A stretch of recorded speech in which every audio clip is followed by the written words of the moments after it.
Les lampes tempêtes de la 5e compagnie se sont éteintes à l'heure prescrite, marquant l'instant où le périmètre extérieur de la forge-ruche Calistros cessait d'appartenir à l'Imperium.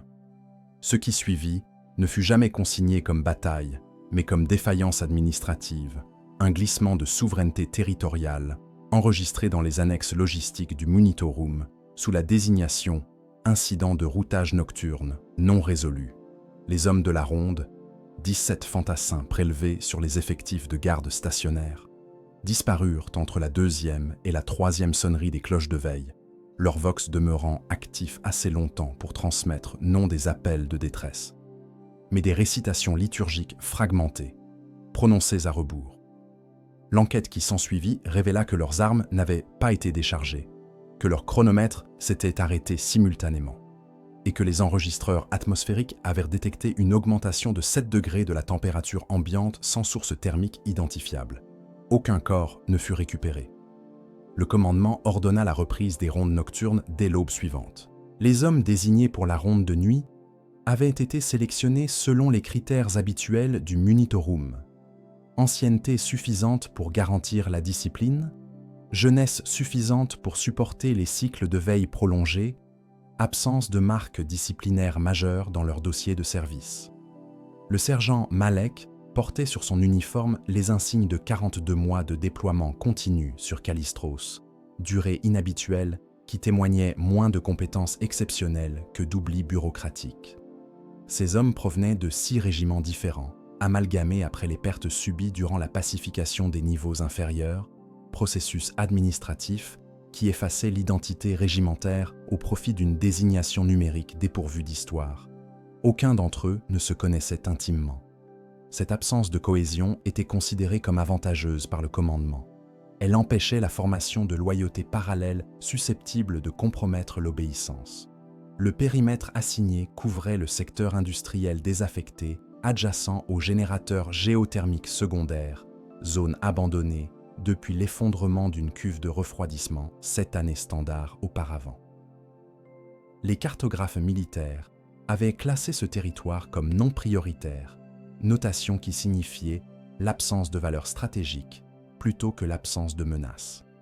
Les patrouilles précédentes n'avaient signalé aucune activité hostile, seulement des dysfonctionnements récurrents des systèmes d'éclairage et des variations thermiques que les techniciens attribuaient aux fluctuations géothermiques naturelles. Les cerveau-crânes de reconnaissance déployés mensuellement transmettaient des relevés identiques. Structure vide, atmosphère respirable mais saturée de particules métalliques, silence acoustique total à l'exception des vibrations mécaniques provenant des niveaux souterrains. Ces rapports techniques dissimulaient une vérité que personne n'avait formulée explicitement. Le secteur était mort d'une mort qui défiait les catégories impériales standards. Malek reçut ses ordres lors de la réunion de briefing crépusculaire, cérémonie administrative durant laquelle les officiers de liaison transmettaient les directives sans établir de contact visuel, lisant des données ardoises avec une précision mécanique qui excluait toute interrogation. La ronde devait durer 6 heures, parcourant un circuit balisé de balises magnétiques que les hommes devaient activer à intervalles réguliers pour confirmer leur progression. Le protocole exigeait un silence vox absolu, sauf en cas d'urgence tactique, mesure de sécurité destinée à éviter la triangulation hostile, mais qui isolait chaque escouade dans sa propre bulle de perception.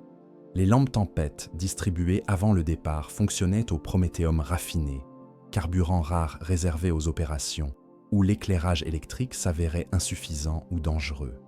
Cette précaution suggérait une connaissance préalable de conditions que personne n'avait explicitement mentionnées durant le briefing. L'escouade franchit le seuil du secteur désaffecté à 22h47 selon la chronologie standard du régiment, moment précis enregistré par les scanners de périmètre avant que ceux-ci ne perdent tout signal de leurs transpondeurs individuels. Les dernières images captées par les caméras de surveillance extérieure montraient 17 silhouettes progressant en formation réglementaire, leurs lampes créant des halos de lumière jaunâtre qui rétrécissaient progressivement jusqu'à devenir des points lumineux avalés par l'obscurité architecturale. Aucune anomalie visible. Aucun signe d'hésitation. Les hommes marchaient avec la régularité mécanique de ceux qui exécutent des ordres, dont la logique leur échappe totalement. Confiance aveugle dans la hiérarchie qui constituait la seule certitude métaphysique accessible aux servants de l'empereur. La première balise magnétique fut activée à 23h12, signal électronique bref, confirmant que l'escouade avait atteint le point de contrôle alpha selon le calendrier prescrit. Le technicien de veille au poste de commandement enregistra la transmission sans commentaire, inscrivant l'heure dans le registre manuel conformément aux procédures redondantes exigées par le Munitorum. Cette balise émettait également des données atmosphériques secondaires. Température ambiante de 19 degrés, taux d'humidité à 32%, concentration en particules ferriques légèrement supérieure aux moyennes régionales, mais dans les paramètres acceptables. Rien dans ces chiffres ne suggérait l'imminence d'une anomalie. Les machines continuaient de certifier la normalité avec une conviction aveugle qui caractérisait leur nature dépourvue d'instinct.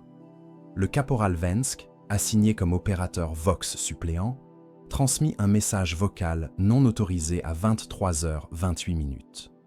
La transcription ultérieure révéla qu'il s'agissait d'une simple demande de clarification concernant l'itinéraire. Question légitime, née de la confusion créée par les cartes obsolètes distribuées au briefing. Le ton de sa voix, analysé rétrospectivement par les cogitateurs de sécurité, ne présentait aucun signe de stress physiologique inhabituel. Il parlait avec l'ennui plat du soldat exécutant une tâche répétitive dans un environnement perçu comme inoffensif. Le sergent Malek répondit par une correction de cap standard, indiquant un changement de direction de 15 degrés vers le nord magnétique pour contourner un effondrement structurel non cartographié. Cette brève violation du silence Vox fut enregistrée comme infraction mineure, notation qui demeura dans les archives bien après que les hommes eux-mêmes eurent cessé d'exister sous toute forme reconnue par l'administration impériale. La deuxième balise ne s'activa jamais. Les techniciens attendirent jusqu'à 23h45 avant de signaler l'absence de confirmation. Retard interprété initialement comme défaillance technique du dispositif plutôt que comme symptôme d'une situation critique. Les balises magnétiques étaient des instruments notoirement fragiles, sensibles aux interférences électromagnétiques générées par les anciennes machineries industrielles encore actives dans les sous-niveaux. Le protocole standard exigeait une attente de 30 minutes supplémentaires avant d'initier une procédure de vérification, délai bureaucratique qui transformerait cette soirée en point de non-retour.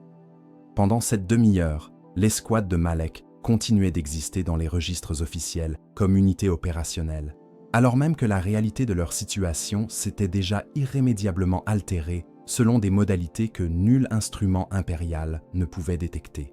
Les caméras de surveillance intérieure, rares et espacées dans ce secteur abandonné, captèrent des fragments visuels incohérents entre 23h30 et minuit.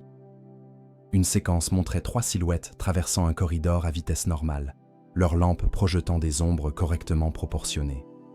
4 minutes plus tard, une autre caméra enregistrait le même corridor absolument vide, sans trace de passage récent, dans la poussière accumulée qui aurait dû porter l'empreinte de bottes réglementaires. Les techno-adeptes chargés de l'analyse ultérieure attribuèrent cette contradiction à une désynchronisation des horloges internes des caméras, explication techniquement plausible qui évitait d'envisager des alternatives perturbant les catégories mécanistes fondamentales.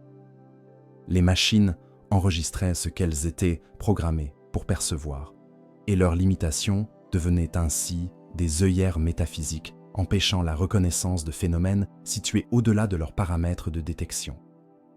À minuit précis, toutes les lampes tempêtes de l'escouade s'éteignirent simultanément. Cette information ne fut découverte que plusieurs heures plus tard, lors de l'examen des cerveaux-crânes de surveillance thermique qui patrouillaient les niveaux supérieurs. Les enregistreurs infrarouges montraient 17 signatures thermiques correspondant aux soldats, puis l'absence soudaine des points lumineux chauds produits par les lampes au prométhéum. Extinction collective impossible selon les spécifications techniques des équipements fournis. Le prométhéum raffiné brûlait avec une constance absolue une fois allumé, nécessitant une intervention manuelle délibérée pour l'éteindre. Que 17 hommes aient choisi d'éteindre leur source lumineuse en terrain hostile et inconnu, au même instant exact, constituait une violation si radicale de l'instinct de survie basique qu'aucun rapport ne mentionna cette possibilité explicitement. L'incident fut consigné comme dysfonctionnement synchronisé d'équipement, explication qui préservait la cohérence administrative au prix de la vérité observable.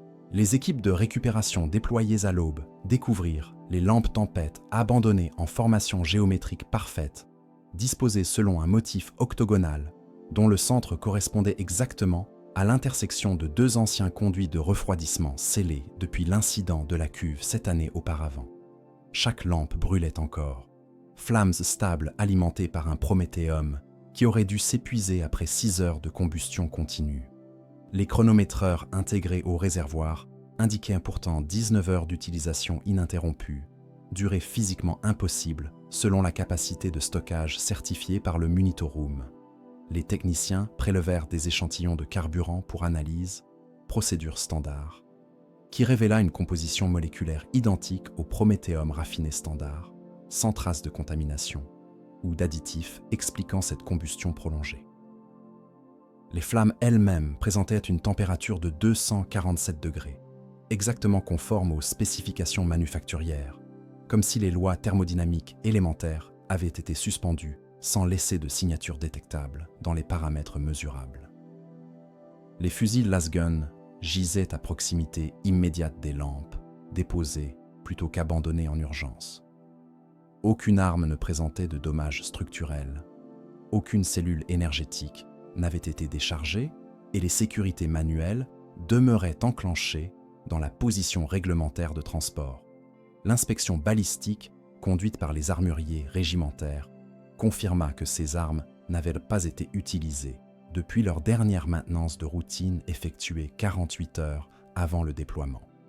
Cette découverte éliminait toute hypothèse de confrontation hostile conventionnelle, scénario que les officiers avaient privilégié par défaut malgré l'absence totale de contact ennemi signalé dans ce secteur depuis 23 mois.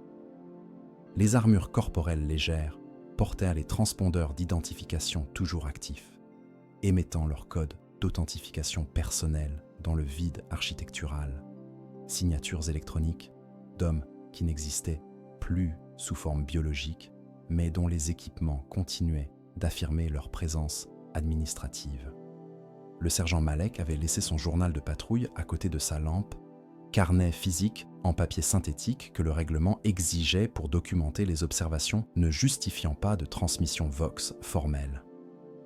Les dernières entrées manuscrites s'arrêtaient à 23h52, avec une notation concernant l'orientation magnétique défaillante des boussoles individuelles, toutes indiquant des directions contradictoires, malgré l'absence de sources d'interférences électromagnétiques détectables. L'écriture demeurait régulière, sans tremblement ni hâte, celle d'un homme consignant une anomalie technique mineure, plutôt que percevant une menace imminente.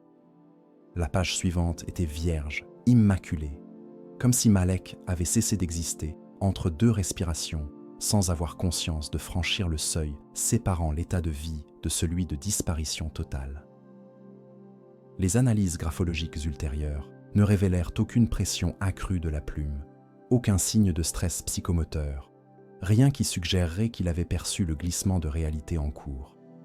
Les cervocrânes de récupération détectèrent des traces organiques à 83 mètres du site des lampes, concentrées dans une chambre de pompage désaffectée, dont les portes massives portaient encore les sceaux de quarantaine appliqués après l'effondrement de la cuve. Ces sceaux n'avaient pas été brisés, leur dispositif de sécurité intégré, confirmant l'absence d'ouverture depuis leur pose initiale. Pourtant, les scanners biologiques enregistraient des signatures génétiques humaines à l'intérieur. Fragments d'ADN correspondant à 7 des 17 hommes disparus selon les bases de données du Munitorum. La concentration de matériel génétique suggérait une présence prolongée, comme si ces hommes avaient occupé l'espace pendant des heures, respirant, transpirant, laissant l'empreinte cellulaire de leur métabolisme sur les surfaces métalliques froides. Les équipes d'ingénierie mirent 40 minutes à découper les seaux, procédure minutieuse, accompagnée de litanies de propitiation adressées aux esprits machines. Lorsque les portes s'ouvrirent enfin, la chambre était absolument vide, atmosphère stérile, dépourvue de toute trace de passage récent, contredisant les données biologiques enregistrées par des instruments dont la fiabilité n'avait jamais été remise en question. Les Vox enregistreurs personnels récupérés sur les équipements abandonnés contenaient 23 minutes de transmission continue entre minuit 7 et minuit 30, période durant laquelle le poste de commandement n'avait capté aucun signal. Les techniciens de communication attribuèrent initialement ce phénomène à une fréquence de transmission non standard. Mais l'analyse spectrale révéla que les enregistrements utilisaient exactement les canaux réglementaires assignés. Les voix étaient reconnaissables, identifiées formellement par comparaison vocale avec les profils biométriques archivés, mais le contenu des transmissions consistait exclusivement en récitations liturgiques extraites du livre impérial de témoignages, passage que nul soldat ordinaire n'aurait pu mémoriser dans leur intégralité. Les hommes parlaient simultanément, leurs voix se superposant en polyphonie désordonnée, prononçant des versets différents sans coordination apparente, mais créant une harmonie accidentelle que les cogitateurs musicologiques classèrent comme conforme aux modes ecclésiastiques pré-unification. Aucune voix ne trahissait de panique, de douleur ou de confusion. Ils récitaient comme des serviteurs accomplissant un rite millénaire avec une dévotion mécanique, dépourvus de la conscience que ces prières constituaient leurs dernières paroles enregistrées. La température ambiante dans le secteur avait augmenté de 7 degrés entre minuit et l'aube. Élévation thermique documentée par 64 capteurs atmosphériques distincts répartis sur l'ensemble de la zone. Aucune source de chaleur ne fut identifiée. Les générateurs géothermiques fonctionnaient à régime stable. Les conduits de vapeur ne présentaient aucune fuite. Et l'activité industrielle résiduelle des niveaux inférieurs demeurait constante selon les relevés énergétiques. Cette chaleur semblait avoir émergé spontanément de l'architecture elle-même, comme si les structures métalliques avaient temporairement stocké une énergie dont la nature échappait aux catégories thermodynamiques impériales. À l'aube, la température était revenue aux paramètres normaux, laissant seulement les données numériques comme preuve d'une anomalie que personne ne pouvait expliquer, sans violer les principes fondamentaux de la physique matérielle enseignés par le Mechanicus depuis 10 millénaires. Les cogitateurs linguistiques mirent 48 heures à reconstruire la séquence complète des transmissions du caporal Vensk, processus complexe nécessitant l'isolation de sa signature vocale parmi les 17 voix superposées dans les enregistrements récupérés. Le résultat révéla que Vensk avait parlé pendant 17 minutes, continue, sans interruption respiratoire détectable, performance physiologiquement impossible pour un être humain standard, dépourvu d'augmentation cybernétique pulmonaire. Son dossier médical confirmait l'absence de toute modification corporelle, le classant comme baseline pur, selon les critères anatomiques du Munitorum. Les techniciens attribuèrent cette anomalie à une compression temporelle de l'enregistrement, hypothèse contredite par les métadonnées chronométriques intégrées qui certifiaient la lecture en temps réel sans altération de la vitesse de reproduction. Vensk avait effectivement parlé sans respirer, ou bien les mécanismes biologiques gouvernant son corps avaient cessé de suivre les lois physiologiques normales durant cette période précise. Le contenu de sa transmission ne correspondait à aucun texte liturgique répertorié dans les archives ecclésiastiques accessibles au commandement militaire de Kallistros. Les lexicographes convoqués pour l'analyse identifièrent le gothique haut comme langue principale, mais incorporant des tournures syntaxiques archaïques antérieures à la standardisation linguistique imposée après la Grande Croisade. Certains passages utilisaient des déclinaisons verbales qui n'existaient plus dans le gothique moderne depuis 4000 ans, forme grammaticale que Vensk n'aurait pu connaître sans accès aux manuscrits pré-impériaux, conservés exclusivement dans les bibliothèques sanctifiées de Terra.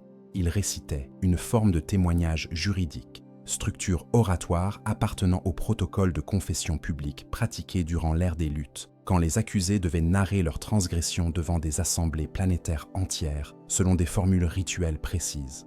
Le caporal décrivait des actes qu'il n'avait jamais commis, des crimes situés dans des lieux qu'il n'avait jamais visités, s'accusant de violations théologiques avec une précision légaliste qui suggérait une compréhension doctrinale dépassant largement l'instruction religieuse minimale dispensée aux soldats ordinaires. Entre les passages en gothique archaïque, Vensk insérait des séquences numériques répétitives, suite de chiffres dépourvus de signification apparente, jusqu'à ce qu'un analyste cryptographique reconnaisse les coordonnées stellaires d'un système planétaire situé dans le Segmentum Obscurus, région de l'espace impérial distante de 12 000 années-lumière de Calistros. Ce système avait été déclaré perdu lors du soulèvement de Gogvandir, effacé des cartes navigationnelles après qu'une flotte entière de l'Adeptus Ministorum ait disparu en tentant d'y restaurer l'autorité impériale légitime. Les archives militaires contenaient seulement une notation laconique concernant une contamination idéologique nécessitant un blocus permanent, sans précision sur la nature exacte de cette souillure. Que Vensk puisse réciter ces coordonnées avec une exactitude vérifiable suggérait soit un accès impossible à des données classifiées niveau vermillon, soit une source d'information échappant entièrement aux canaux documentaires impériaux. Les enquêteurs examinèrent son historique de déploiement sans découvrir de période durant laquelle il aurait pu consulter de telles archives, ni même approcher des installations possédant ce niveau de classification sécuritaire. La dernière minute de sa transmission consistait en une énumération de noms.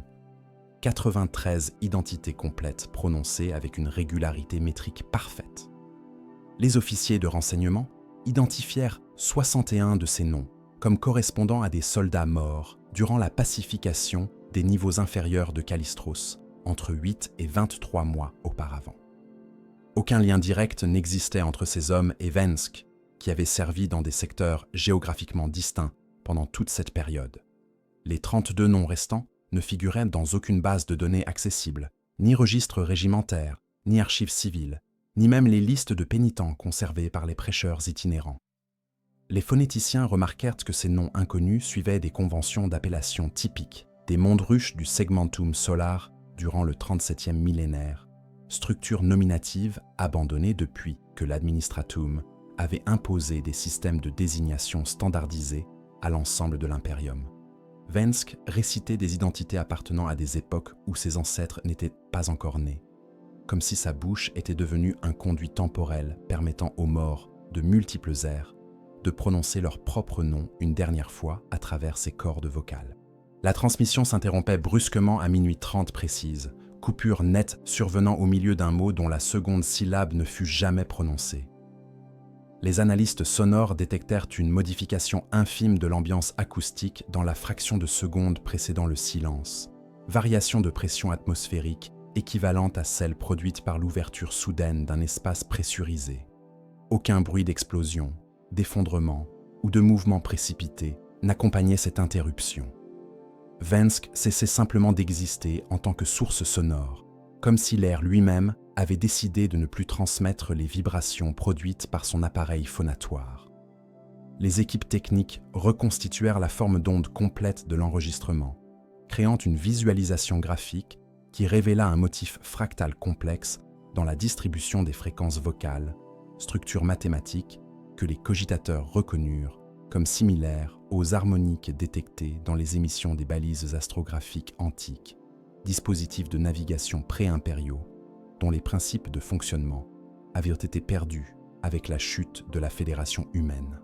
Le Vox enregistreur personnel de Vensk fut découvert non pas parmi les équipements abandonnés près des lampes, mais à l'intérieur d'une canalisation de maintenance située 6 niveaux plus bas, espace inaccessible sans équipement de découpe industrielle. Les scellés de la canalisation n'avaient pas été violés depuis leur installation 40 années standard auparavant, documentation certifiée par les techno-adeptes responsables de l'entretien infrastructurel. L'appareil fonctionnait toujours, émettant un signal de localisation faible que les scanners de récupération faillirent ignorer comme parasite électromagnétique résiduel. Son boîtier métallique portait des marques de corrosion chimique, correspondant à une exposition prolongée à des vapeurs acides, substance absente de l'atmosphère locale mais courante dans les processus de raffinage industriel pratiqués sur Calistros avant l'ère des luttes, méthode abandonnée depuis 8000 ans en faveur de techniques moins toxiques imposées par les réformes du Mechanicus. L'enregistreur contenait les données vocales complètes de Vensk, mais également 7 heures supplémentaires d'enregistrement silencieux durant lesquelles aucun son n'était audible, hormis un bourdonnement de basse fréquence que les techniciens identifièrent comme identique aux vibrations produites par les anciens moteurs de forge désactivés lors de la fermeture définitive des installations pré-impériales, machinerie dont les derniers exemplaires fonctionnels avaient été démantelés et recyclés 3 siècles auparavant. Les chronomètres synchronisés portés par chaque membre de l'escouade constituaient des instruments de précision manufacturés sur Mars, selon des spécifications millénaires garantissant une déviation maximale de 3 secondes par année terrestre standard. Ces dispositifs mécaniques, bénis par les technoprêtres avant leur distribution, fonctionnaient indépendamment de toute source énergétique externe grâce à des mécanismes d'horlogerie auto-entretenus dont la conception remontait aux premiers jours de l'Imperium. Lorsque les équipes de récupération examinèrent les chronomètres abandonnés, ils découvrirent que tous affichaient des heures différentes, écart variant de 47 minutes à 11 heures selon l'appareil, comme si chaque homme avait vécu dans une bulle temporelle distincte durant la période de disparition. Les techniciens vérifièrent les mécanismes internes sans détecter de défaillance mécanique. Les engrenages tournaient avec la régularité attendue, les ressorts maintenaient leur tension correcte, aucun composant ne présentait d'usure anormale ou de dommages structurels. Les chronomètres fonctionnaient parfaitement, tout en affirmant des réalités temporelles mutuellement contradictoires. Le chronomètre du sergent Malek indiquait 4 heures 17 minutes, suggérant qu'il avait continué à mesurer le temps pendant 5 heures et demie après l'interruption des transmissions. Cette durée correspondait exactement à la période nécessaire pour parcourir l'intégralité du circuit de patrouille assigné 3 fois consécutivement à vitesse de marche réglementaire, calcul que les officiers de logistique effectuèrent machinalement avant de réaliser l'impossibilité de cette hypothèse. Malek n'aurait pu accomplir ces rotations multiples sans activer les balises magnétiques intermédiaires, sans transmettre de rapport de progression, sans laisser d'empreintes détectables dans la poussière accumulée sur les sols non entretenus. Pourtant, son chronomètre témoignait d'une expérience temporelle prolongée, comme si son corps avait traversé ces heures supplémentaires dans un espace adjacent à la réalité observable, dimension parallèle où le mouvement et l'action ne produisaient aucune conséquence matérielle vérifiable par les instruments de mesure standards. 3 chronomètres affichaient des heures antérieures, au début de la patrouille. Anomalie absolue, violant le principe causal fondamental selon lequel le temps avançait inexorablement dans une direction unique. Celui du soldat Preken indiquait 20 heures 42 minutes, soit 2 heures avant le déploiement de l'escouade, comme si sa dernière position temporelle vérifiable se situait avant même qu'il n'ait reçu l'ordre de participer à la ronde nocturne. Les archives du régiment confirmaient que Preken avait bien été présent au briefing crépusculaire, que plusieurs témoins l'avaient vu franchir le seuil du secteur désaffecté avec les autres, que les caméras de surveillance avaient enregistré sa silhouette parmi le groupe initial. Il avait existé dans le présent observable jusqu'au moment de sa disparition. Puis, son chronomètre affirmait rétrospectivement qu'il n'avait jamais atteint ce futur, créant une contradiction ontologique que les technothéologiens du Mechanicus refusèrent de commenter officiellement, déclarant seulement que certaines anomalies dépassaient les limites du dogme mécaniste et relevaient de juridiction ecclésiastique supérieure. Les cogitateurs temporels du commandement régimentaire effectuèrent une analyse statistique complète des écarts chronométriques, tentative de discerner un motif cohérent dans la distribution apparemment aléatoire des déviations. Le résultat révéla que les différences temporelles suivaient une progression mathématique basée sur la séquence de Fibonacci, structure numérique récurrente dans les phénomènes naturels, mais jamais observée dans des dysfonctionnements d'instruments mécaniques. Cette découverte troubla les magos analystes plus profondément que l'anomalie elle-même, car elle suggérait une intentionnalité derrière la distorsion temporelle, comme si une intelligence calculatrice avait organisé les écarts selon un principe esthétique ou symbolique, plutôt que selon les lois du hasard mécanique.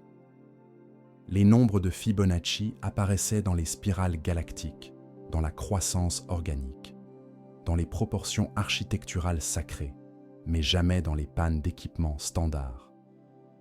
Cette régularité mathématique transformait un incident technique en événement possédant une signature conceptuelle, laissant entrevoir une volonté organisatrice opérant selon des critères échappant à la compréhension humaine ordinaire. Les balises magnétiques du circuit de patrouille possédaient leurs propres horloges internes, mécanismes indépendants servant à horodater chaque activation. L'examen post-incident révéla que la première balise, celle activée à 23h12 selon les registres du commandement, portait dans sa mémoire technique un enregistrement d'activation survenu à 4h38, soit 5 heures dans le futur, relatif au moment documenté. Les techniciens vérifièrent le protocole de synchronisation temporelle utilisé lors de la dernière maintenance, confirmant que toutes les balises avaient été calibrées sur le chronométrage standard du régiment 72 heures avant la patrouille. Aucune dérive temporelle significative n'aurait pu s'accumuler durant cette période. La balise affirmait avoir été activée dans un futur qui n'était pas encore advenu, au moment où l'escouade de Malek l'avait théoriquement touchée, créant une boucle causale fermée, où l'effet précédait la cause, selon une logique temporelle inversée que les philosophes impériaux avaient déclarée hérétique depuis le concile de Nicaïa. Les enregistreurs atmosphériques automatiques, disséminés dans le secteur désaffecté, mesurèrent les conditions environnementales à intervalles de 15 minutes, processus autonome générant des données horodatées indépendantes de toute intervention humaine. L'analyse de leurs archives révéla des lacunes inexplicables dans la séquence d'enregistrement, période durant lesquelles aucune donnée n'avait été collectée malgré le fonctionnement continu vérifié des appareils. Ces vides temporels ne correspondaient pas au moment de disparition de l'escouade, mais surviennent à des intervalles apparemment aléatoires répartis sur les 6 derniers mois, comme si le secteur lui-même subissait des épisodes récurrents de déconnexion temporelle que personne n'avait remarqué jusqu'à l'incident de la ronde nocturne. Les techniciens reconstruisirent la chronologie complète de ces absences, découvrant qu'elles totalisaient exactement 84 heures, réparties sur 23 occurrences distinctes, durée cumulative, équivalente à 3 jours et demi, durant lesquels le secteur avait cessé d'exister dans le flux temporel mesurable, période d'inexistence instrumentale où la réalité locale s'était retirée dans un état que les appareils ne pouvaient enregistrer, car ils cessaient eux-mêmes de participer au continuum temporel standard. Les cerveau-crânes de surveillance, assignés au périmètre extérieur, accomplissaient leur circuit programmé avec la régularité absolue caractéristique des automates dépourvus de volonté propre, trajectoire, calculée par des cogitateurs centraux, selon des algorithmes optimisant la couverture visuelle tout en minimisant la consommation énergétique. Leurs caméras oculaires enregistraient en continu sur des matrices de stockage cristallines, capables de conserver 7 jours de données avant nécessité de purge mémorielle, capacité largement suffisante pour documenter les activités de routine dans un secteur classifié non prioritaire. Les techniciens récupérèrent 83 heures de métrage couvrant la période s'étendant de 3 jours avant l'incident jusqu'à l'aube suivant la disparition. Volume de données nécessitant l'intervention de cogitateurs d'analyse visuelle pour identifier les séquences pertinentes parmi les kilomètres de corridors vides et de machines immobiles filmées dans une obscurité à peine atténuée par l'éclairage de sécurité minimal. La première anomalie détectée survient 47 heures avant le déploiement de l'escouade Malek, enregistrement montrant un cerveau-crâne différent traversant le secteur Alpha 3 selon sa route habituelle. Les images présentaient une qualité normale jusqu'à 22h17, moment où la perspective visuelle subissait une distorsion subtile, comme si l'espace lui-même se courbait légèrement sans que les structures architecturales ne manifestent de déformation physique correspondante. Cette aberration optique durait exactement 13 secondes avant que la vision ne redevienne normale. Mais durant cet intervalle, les proportions géométriques des corridors semblaient obéir à des règles euclidiennes différentes, les angles droits conservant leurs 90 degrés, tout en suggérant simultanément une inclinaison impossible à quantifier. Les techniciens attribuèrent initialement ce phénomène à une fluctuation gravitationnelle mineure affectant les lentilles optiques du cerveau-crâne, hypothèse contredite par l'absence de variations détectables dans les champs de gravité locaux selon les instruments géophysiques standards. Les cerveaux-crânes filmèrent l'escouade Malek, franchissant le périmètre à 22h47, séquence conforme aux attentes, jusqu'à ce qu'un analyste remarque un détail périphérique ignoré lors des visionnages initiaux. Dans le coin supérieur gauche du cadre, partiellement obscurci par une colonne de support structurel, une silhouette humaine stationnaire demeurait immobile, alors que les soldats passaient à moins de 15 mètres sans manifester de réaction. Cette figure portait ce qui ressemblait à un uniforme de la garde impériale, mais d'une coupe antérieure aux standards actuels, style vestimentaire abandonné après la réforme organisationnelle du Segmentum Tempestus, survenue 87 ans auparavant. L'image était trop dégradée pour identifier des insignes régimentaires spécifiques, mais la posture suggérait une immobilité totale incompatible avec le comportement d'un observateur vivant, raideur cadavérique maintenue verticalement sans support visible. Lorsque les techniciens tentèrent d'améliorer la résolution de cette portion de l'image par amplification numérique, les algorithmes de reconstruction échouèrent systématiquement, produisant uniquement du bruit visuel, comme si les données concernant cette silhouette étaient corrompues au niveau fondamental, résistant à toute tentative de clarification technique. 23 minutes après le passage de l'escouade, le même cerveau-crâne effectuait son circuit de retour le long du corridor identique. La silhouette avait disparu, mais ses empreintes auraient dû persister dans la poussière accumulée si elle avait quitté sa position par des moyens conventionnels. Le cerveau-crâne survolait le sol à suffisamment basse altitude pour que ses capteurs de particules détectent toute perturbation récente de la couche de sédimentation. Pourtant, les enregistrements atmosphériques ne montraient aucun déplacement de matière, aucune trace de passage, comme si la figure n'avait jamais existé matériellement, malgré sa présence documentée 23 minutes auparavant.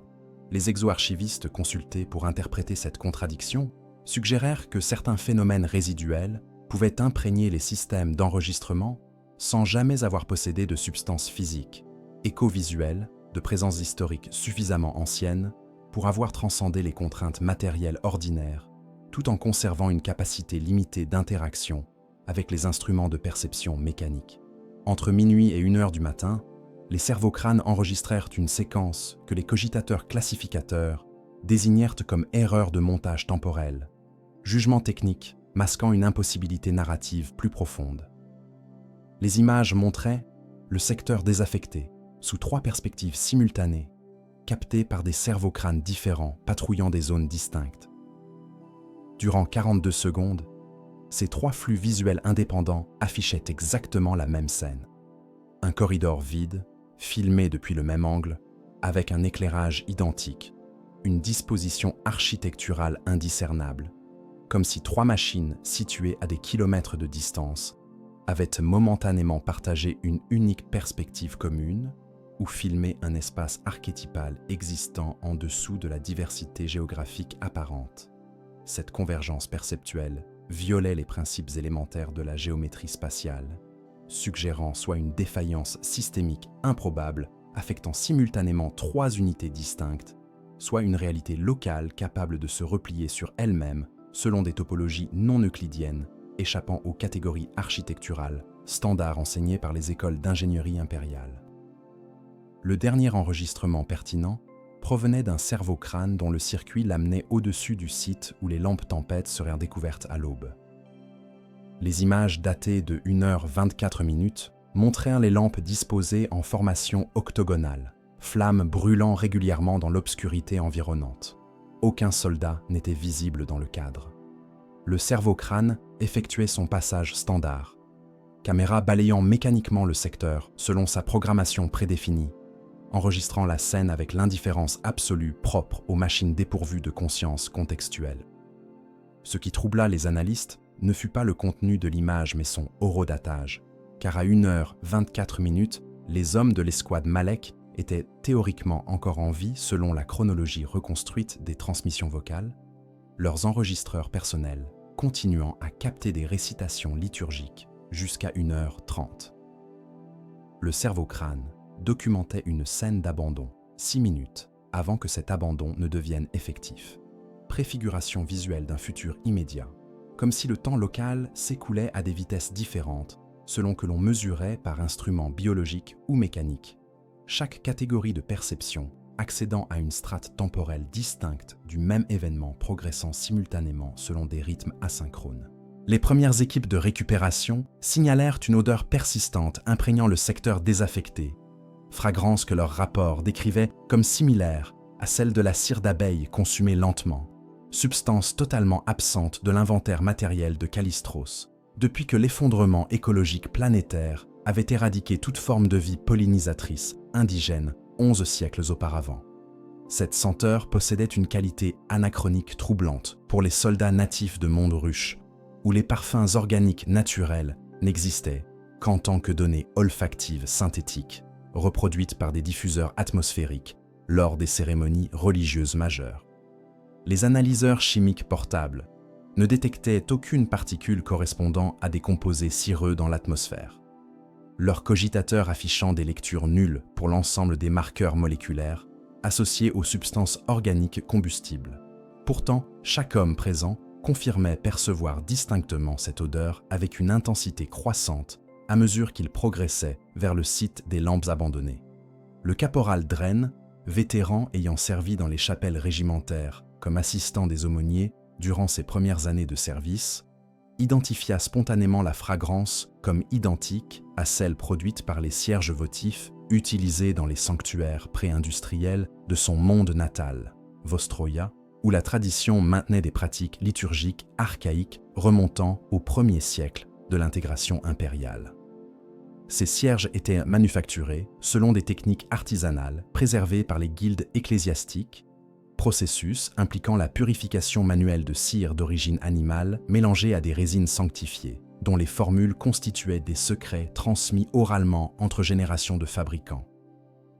Dren affirma que l'odeur détectée dans le secteur désaffecté possédait non seulement la signature olfactive correcte, mais également une concentration suggérant la combustion simultanée de centaines de cierges dans un espace confiné, volume de matière combustible incompatible avec l'absence totale de sources lumineuses secondaires ou de résidus de suie sur les surfaces métalliques environnantes. Les techniciens atmosphériques déployèrent des équipements de spectroscopie avancés, instruments capables de détecter des traces moléculaires à des concentrations mesurées en partie par milliards, sensibilité suffisante pour identifier la présence de contaminants organiques même après dispersion extensive par les courants de ventilation. Les résultats confirmèrent l'absence absolue de composés cireux, de particules de combustion organique ou de sous-produits chimiques caractéristiques de la pyrolyse de substances biologiques. Pourtant, l'odeur persistait, perceptible par tous les membres des équipes de récupération, avec une constance troublante qui éliminait l'hypothèse d'une hallucination collective ou d'une suggestion psychologique. Les hommes sentirent quelque chose que les instruments certifiaient inexistant, contradiction sensorielle créant une tension épistémologique entre perception humaine et mesure mécanique, forçant les observateurs à choisir entre faire confiance à leur propre sens ou aux affirmations des cogitateurs, dilemme fondamental que la doctrine du Mechanicus résolvait habituellement en faveur des machines, mais qui dans ce cas précis générait une incertitude paralysante.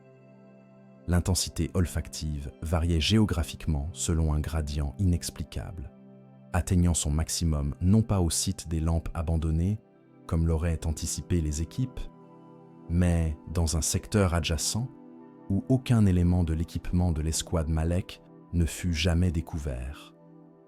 Cette zone correspondait à une ancienne chapelle industrielle, espace consacré durant l'ère pré-impériale, où les ouvriers accomplissaient des dévotions quotidiennes avant leur quart de travail selon des pratiques religieuses antérieures à la standardisation théologique imposée par l'ecclésiarchie. Les archives structurelles indiquaient que cette chapelle avait été déconsacrée formellement lors de la réorganisation administrative survenue après la pacification initiale de Kallistros. Rituel de neutralisation spirituelle effectué par un cardinal missionnaire dont le nom avait été effacé des registres pour des raisons non spécifiées dans les documents accessibles. Les murs portaient encore les emplacements vides où des icônes avaient été retirées, alcôves rectangulaires dans la pierre marquant les absences de symboles religieux désormais interdits ou oubliés, fantômes architecturaux de dévotion ancienne. À l'intérieur de la chapelle déconsacrée, l'odeur de cire atteignait une concentration si prononcée que plusieurs soldats rapportèrent des difficultés respiratoires subjectives. Sensation d'oppression thoracique, sans corrélation avec les mesures d'oxygénation sanguine effectuées par les appareils médicaux portables qui affirmaient des niveaux de saturation normaux. Le plancher de pierre présentait des décolorations circulaires, arrangées en motifs géométriques, taches anciennes que les géologues identifièrent comme résultant d'une exposition prolongée à des substances acides organiques. Profil chimique correspondant aux résidus laissés par la combustion de grandes quantités de cire animale sur des périodes s'étendant sur plusieurs décennies. Ces marques dataient manifestement de l'époque où la chapelle fonctionnait activement, preuve matérielle de pratiques liturgiques abandonnées depuis des siècles. Pourtant, leur distribution spatiale correspondait exactement à la formation octogonale dans laquelle les lampes tempêtes de l'escouade Malek avaient été découvertes. Coïncidence géométrique suggérant que les soldats disparus avaient reproduit inconsciemment un arrangement rituel dont ils ne pouvaient connaître l'existence historique. Les aumôniers régimentaires convoqués pour évaluer les implications spirituelles de ces découvertes effectuèrent des rites de purification standards, processus impliquant l'aspersion d'eau sanctifiée et la récitation de litanies de bannissement destinées à neutraliser toute présence résiduelle pouvant compromettre la sainteté territoriale revendiquée par l'impérium. Durant ces cérémonies, l'odeur de cire s'intensifia paradoxalement, devenant suffisamment forte pour provoquer des nausées chez 3 des prêtres participants, réaction physiologique que les doctrines ecclésiastiques interprétaient comme signe de résistance spirituelle active plutôt que comme simple effet olfactif. Le prêtre senior, un vétéran ayant servi dans 15 campagnes de reconquête théologique, ordonna l'interruption immédiate des rites après que son encensoir rituel se soit éteint spontanément malgré l'absence de courant d'air et la certification technique de son fonctionnement correct effectuée minutes auparavant. Il consigna dans son rapport que le secteur manifestait des signes de rémanence cultuelle dépassant les capacités de neutralisation disponibles au niveau régimentaire. Recommandations formelles d'intervention par des autorités ecclésiastiques supérieures possédant les autorisations nécessaires pour accomplir des exorcismes architecturaux de classe maximale. Le commissaire adjoint Alex avait passé 18 années au service du Departamento Munitorum sans jamais rédiger de rapport classifié au-delà du niveau confidentiel standard.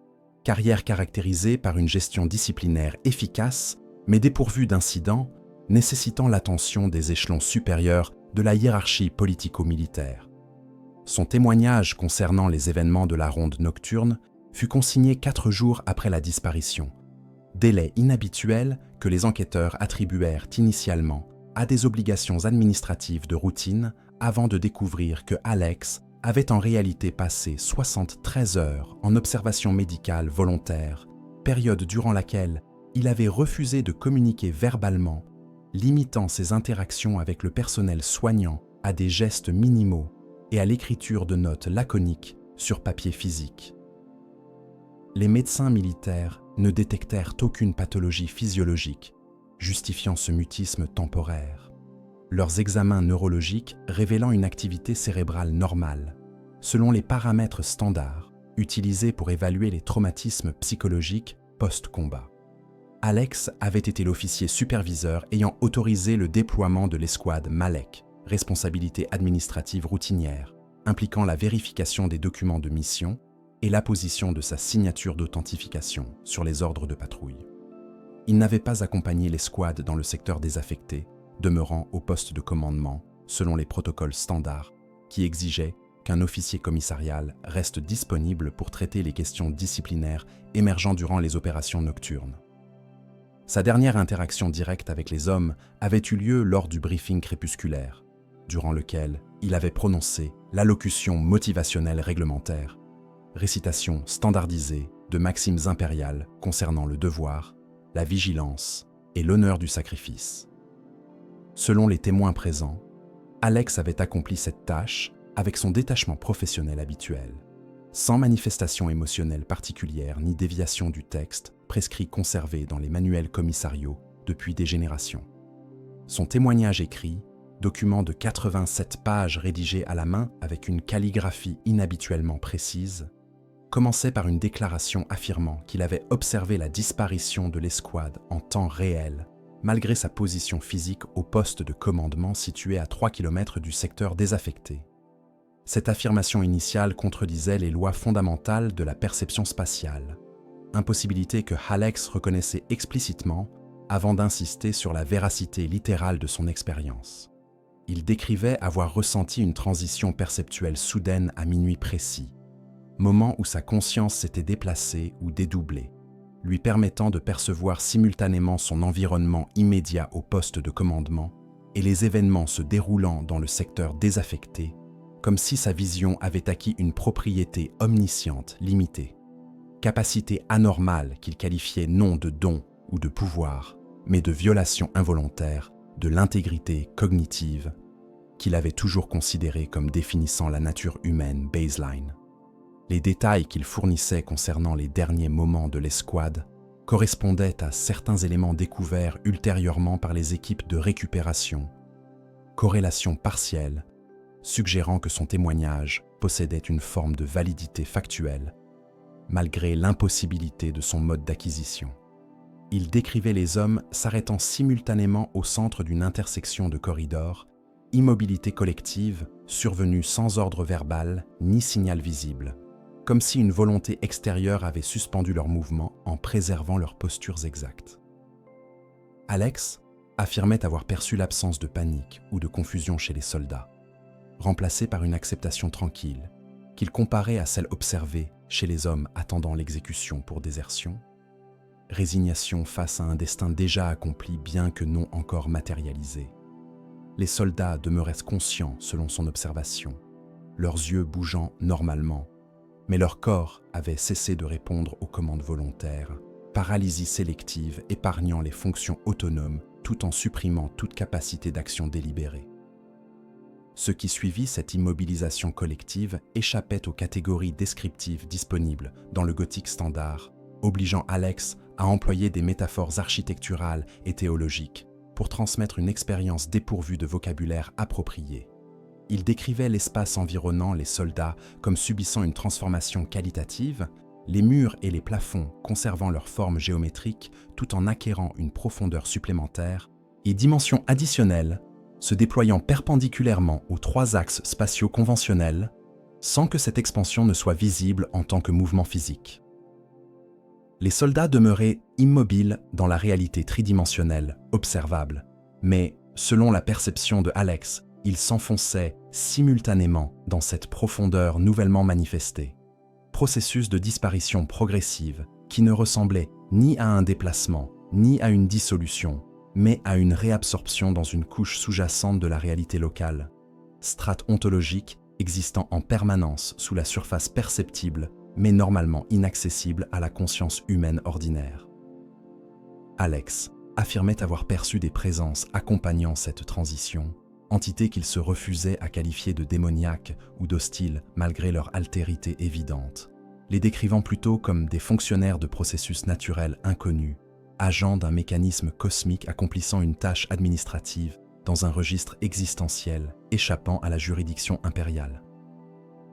Ces présences ne manifestaient ni malveillance, ni bienveillance, seulement une indifférence professionnelle caractéristique des bureaucrates exécutant des procédures standardisées sans considération pour les implications personnelles de leurs actions sur les sujets traités.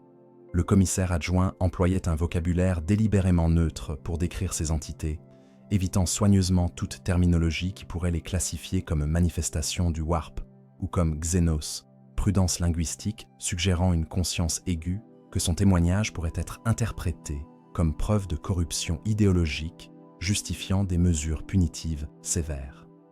La conclusion de son document consistait en une recommandation formelle de scellement permanent du secteur désaffecté, non pas en raison d'une menace tactique identifiable, mais par reconnaissance que certains espaces conservaient des propriétés résiduelles incompatibles avec l'occupation humaine prolongée, zone où la réalité locale obéissait à des principes divergents des constantes physiques et métaphysiques maintenues ailleurs dans l'impérium par la simple force de la croyance collective. Alex suggérait que la présence humaine dans ces secteurs anomaliques fonctionnait comme catalyseur involontaire, déclenchant des processus latents qui autrement demeureraient dormants et inoffensifs. Il terminait en demandant formellement son transfert vers un autre théâtre d'opération, requête administrative standard qu'il formulait sans justification émotionnelle, simplement comme conclusion logique d'une expérience ayant altéré irréversiblement sa compréhension des limites, séparant l'observation permise de la connaissance interdite. Les équipes forensiques déployées pour documenter le site physique détectèrent des perturbations dans la couche de poussière industrielle recouvrant uniformément les surfaces horizontales du secteur désaffecté, accumulation sédimentaire résultant de 7 années d'abandon atmosphérique. Ces traces présentaient une morphologie correspondant aux semelles réglementaires des bottes de combat distribuées par le Munitorum, identification confirmée par comparaison avec les empreintes de référence archivées dans les bases de données logistiques.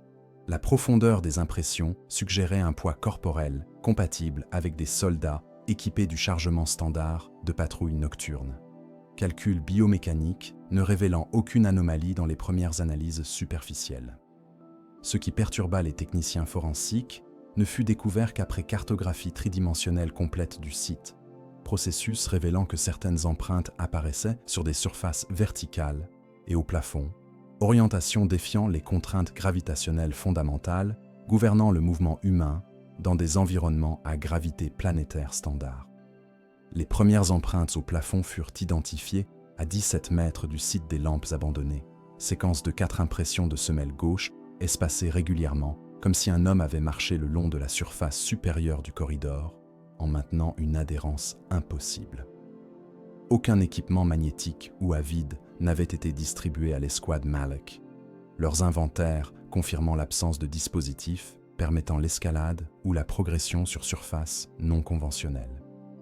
Les bottes réglementaires possédaient des semelles en caoutchouc synthétique, dépourvues de propriétés adhésives spéciales, matériau standard choisi pour sa durabilité et son coût minimal, plutôt que pour des capacités techniques avancées. Les analyses de composition effectuées sur les résidus de poussière, prélevés dans les empreintes, confirmèrent qu'elles avaient été créées par contact direct avec des semelles correspondant exactement aux spécifications manufacturières standards, éliminant l'hypothèse d'équipement modifié ou non autorisé. La distribution spatiale des empreintes inversées suivait un motif progressif, suggérant un parcours délibéré, plutôt qu'une chute ou un déplacement chaotique. Les techniciens reconstituèrent une trajectoire cohérente montrant un individu marchant initialement sur le sol, puis progressant graduellement sur le mur latéral avec une transition fluide vers le plafond, comme si l'orientation gravitationnelle personnelle de cet individu avait pivoté progressivement de 90 degrés sans rupture brutale. Cette rotation s'accomplissait sur une distance de 8 mètres, gradient spatial durant lequel les empreintes migrèrent du plancher vers des positions intermédiaires sur la paroi verticale avant d'atteindre leur orientation finale complètement inversée.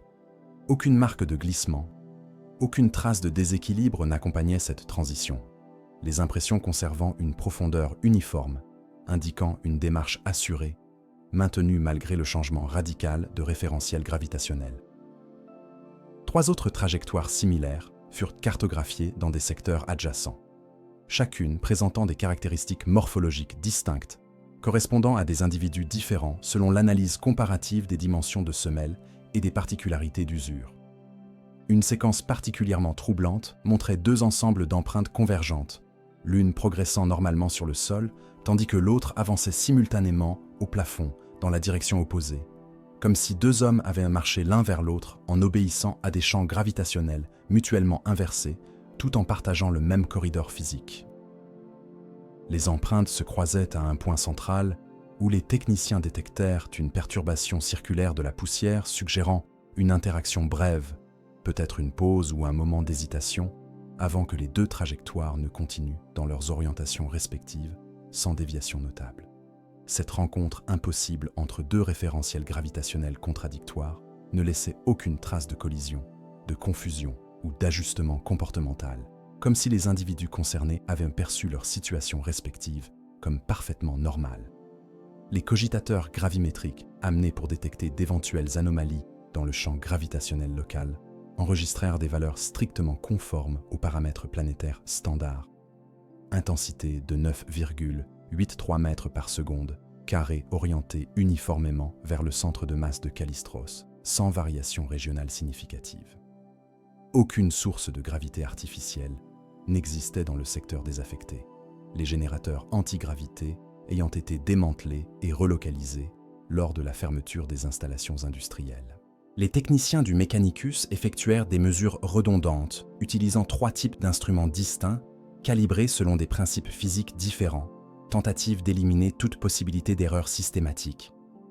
Les 3 séries de mesures confirmèrent l'uniformité gravitationnelle absolue, résultat qui transformait les empreintes inversées en impossibilité pure, dépourvues de mécanismes explicatifs compatibles avec la physique matérielle enseignée dans les cholets techniques de l'Imperium.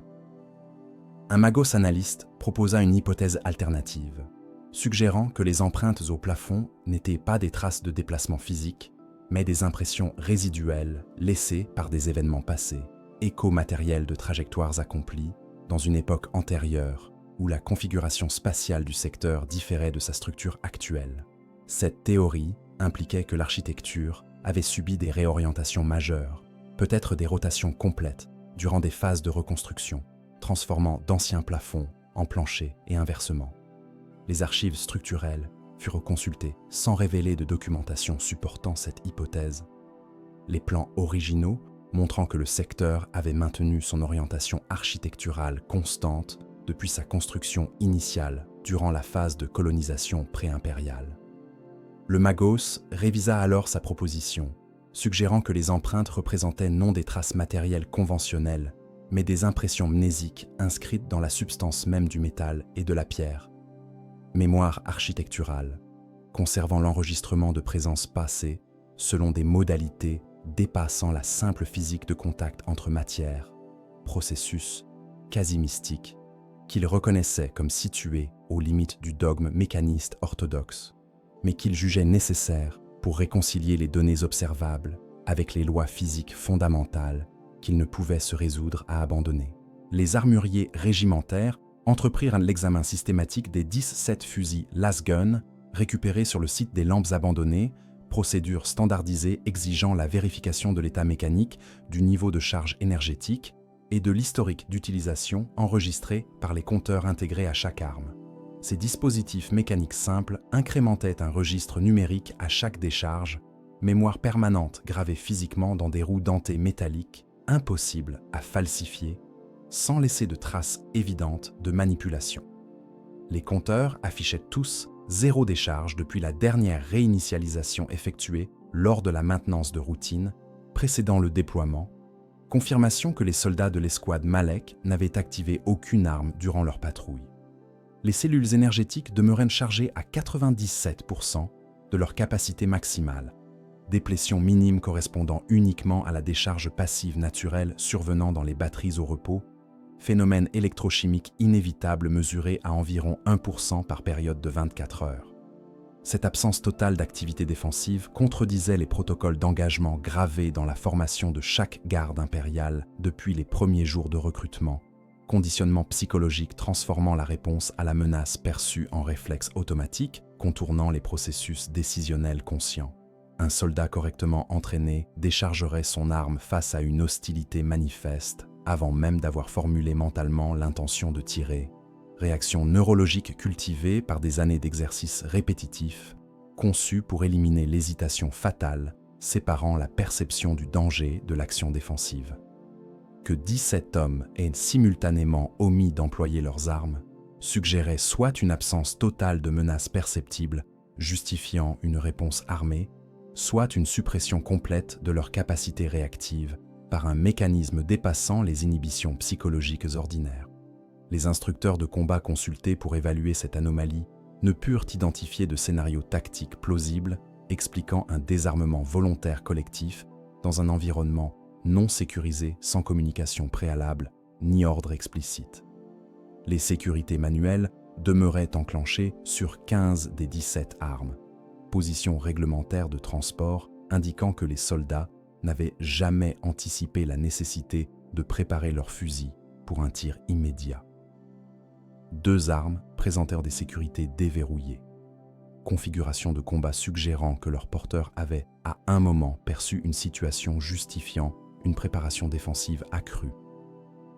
Les armuriers identifièrent ces fusils comme appartenant au sergent Malek et au caporal Vensk, soldats occupant des positions de commandement tactique impliquant une vigilance constante supérieure à celle exigée des fantassins ordinaires. Cette différence de préparation suggérait une progression temporelle durant laquelle certains membres de l'escouade avaient détecté quelque chose justifiant une posture défensive sans que cette perception n'ait été partagée par l'ensemble du groupe. Asymétrie de conscience tactique inhabituelle dans des unités entraînées à maintenir une coordination perceptuelle collective où la vigilance de chacun amplifie celle des autres. Les viseurs optiques, équipant chaque lasgun, contenaient des capteurs de luminosité automatiques, ajustant la réticule selon les conditions d'éclairage ambiant. Système simple, enregistrant dans leur mémoire technique les derniers réglages effectués. Les données extraites révélèrent que tous les viseurs s'étaient calibrés pour des conditions d'obscurité absolue, paramètres correspondant à un environnement totalement dépourvu de sources lumineuses. Cette configuration contredisait la présence documentée des lampes tempêtes fonctionnelles que les soldats transportaient nécessairement, source de lumière suffisamment intense pour que les viseurs ajustent leurs réglages vers des modes adaptés à un éclairage modéré. Les techniciens vérifièrent les seuils de sensibilité des capteurs optiques. Sans détecter de dysfonctionnement, les systèmes répondaient correctement aux tests de calibration effectués en laboratoire. Les viseurs affirmaient donc que les soldats avaient évolué dans une obscurité complète, malgré l'évidence matérielle qu'ils portaient des lampes allumées. Contradiction suggérant soit une défaillance perceptuelle collective, où les hommes cessaient de percevoir leur propre éclairage, soit une propriété de l'obscurité locale, capable de coexister avec des sources lumineuses sans être dissipées par elles. Les baïonnettes réglementaires fixées aux rails de montage sous les canons des fusils présentaient une usure inhabituelle de leurs lames, érosion superficielle du métal ne correspondant ni au frottement mécanique normal ni à la corrosion chimique standard. Les métallurgistes identifièrent le motif d'usure comme similaire à celui produit par exposition prolongée à des températures élevées, processus de recuit partiel survenant lorsque l'acier atteint des températures comprises entre 300 et 500 degrés durant des périodes de plusieurs heures.